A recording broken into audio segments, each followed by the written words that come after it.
अब बेटा इस पर टेंशन की वैल्यू निकालने के लिए हम यहाँ पर आगे बढ़ रहे हैं, कलम नहीं बदल रहे हैं। तो टेंशन की वैल्यू देखो निकालोगे तो M2G तो है ही है आपका। अब यहां से M1 प्लस M2 आप LCM ले लो। तो यहाँ 1 है, 1 से मल्टीप्लाई करेंगे तो ये आ जाएगा M1 plus M2 plus M1 minus M2। कृपया इसकी प्रैक्टिस जरूर कीजिएगा। तो ये हो गया 2M1 M2 upon M1 plus M2 into G। ये टेंशन की वैल्यू आ गई, ये टेंशन की वैल्यू आ गई। Is it clear? ये टेंशन की वैल्यू आ गई। अरे यार ये क्या हो जाता है, ठीक।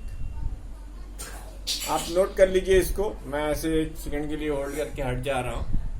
ये टेंशन की वैल्यू आ गई। अब हम लोग रिएक्शन ऑन द पुली निकालेंगे।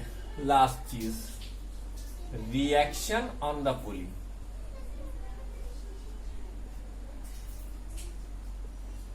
आर की जो वैल्यू होगी बेटा वो इसका टेंशन T और इसका टेंशन T दोनों का सम होगी, यानी ट्वाइस ऑफ T, यानी 2 into 2 M1 M2 upon M1 plus M2 into G। बस आप इतनी की प्रैक्टिस कर लीजिए। M1 M2 M1 plus M2 into G। इसके ऊपर न्यूमेरिकल भी आ सकता है और यह डायरेक्ट ये भी पूछा जा सकता है। अब हम लोग apparent weight of the body in the lift optional है आपके लिए, तो आप उसे छोड़ दीजिए। कॉन्करेंट फोर्स भी छोड़ दीजिए, ठीक। इसमें एक चीज और हम बताते हैं आपको, prove that Newton second law is real law of motion. Newton's का जो सेकेंड लॉ है वो रियल लॉ ऑफ मोशन है। इसके अलावा आपको इस टॉपिक में से और कुछ नहीं पढ़ना है। मैं आपका समय ज्यादा नहीं खराब करना चाहता। वीडियो को पॉज कर इसको नोट करना आपकी जिम्मेदारी है। हमेशा की तरह कितनी बार बताऊं, जैसा ही व्हाइट बोर्ड भर जाए फौरन वीडियो को पॉज करिए और उसे नोट करिए।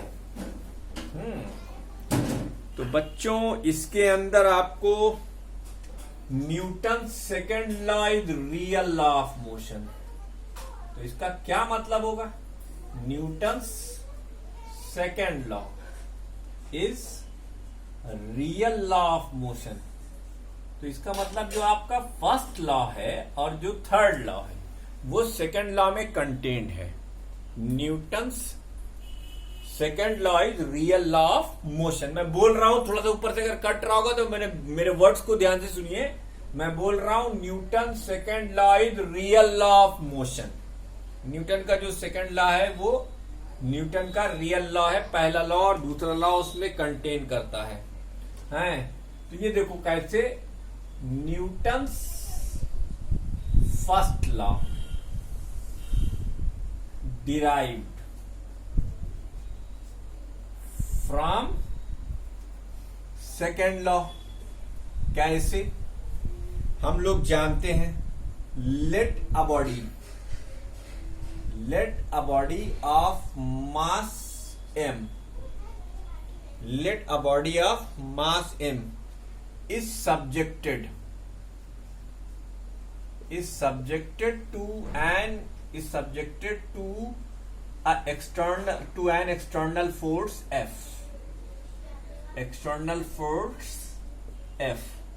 An external force F. मान लीजिए कि आपकी बॉडी एक एक्सटर्नल फोर्स F को सब्जेक्ट की जाती है, and produced an acceleration, and produced which produce, यार ऐसे ना लिखो, which produced an acceleration A, then F external की वैल्यू क्या होगी? M इंटू A, ठीक। इफ अगर F एक्सटर्नल की वैल्यू 0 हो जाए, it implied that MA is equal to 0। देखते जाइएगा। तो A is equal to 0, A is equal to 0 का मतलब V इज इक्वल टू 0। पहली वीडियो या दूसरी वीडियो में मैंने आपको बताया था। कि एफ एक्सटर्नल 0 होने का मतलब दो बातें हो सकती हैं, एक्सीलरेशन कांस्टेंट, एक्सीलरेशन अगर कांस्टेंट तो फिर ये स्टैटिक या डायनेमिक इक्विलिब्रियम। तो ये बेटा फर्स्ट लॉ है, कहां से डिराइव किया, कहां से डिराइव किया, सेकंड लॉ से डिराइव किया। ठीक ठीक है। अब Newton's third law derive from second law, Newton's third law, Newton's third law derived from second law। Newton के थर्ड लॉ को भी हम डिराइव कर सकते हैं न्यूटन के सेकंड लॉ से। लिखो consider two objects, consider two objects of masses m1 and m2, masses m1 and m2, two objects of masses m1 and m2। मान लो एक थोड़ा सा बड़ा ऑब्जेक्ट है और एक थोड़ा सा छोटा ऑब्जेक्ट है। इसका मास m1 है, इसका मास m2 है। इसका नाम हम a रख रहे हैं, इसका नाम हम b रख रहे हैं। ठीक। तो जाहिर सी बात है एफ बी को रिपेल करेगा, तो F2 एक फोर्स इस डायरेक्शन में एक्सपीरियंस करेगा, force on B due to ए।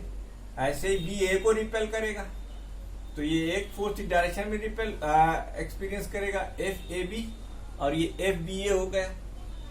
ठीक है।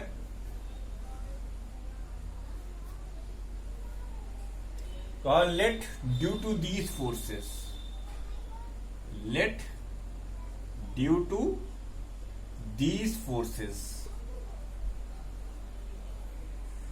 change in momentum, change in momentum are delta P1 and delta P2। तुम्हें ये पता है ये सब, डेल्टा P1 और डेल्टा P2। तो अब तुम यहां पर इसके लिए और इसके लिए इम्पल्स मोमेंटम थ्योरम लगा दो।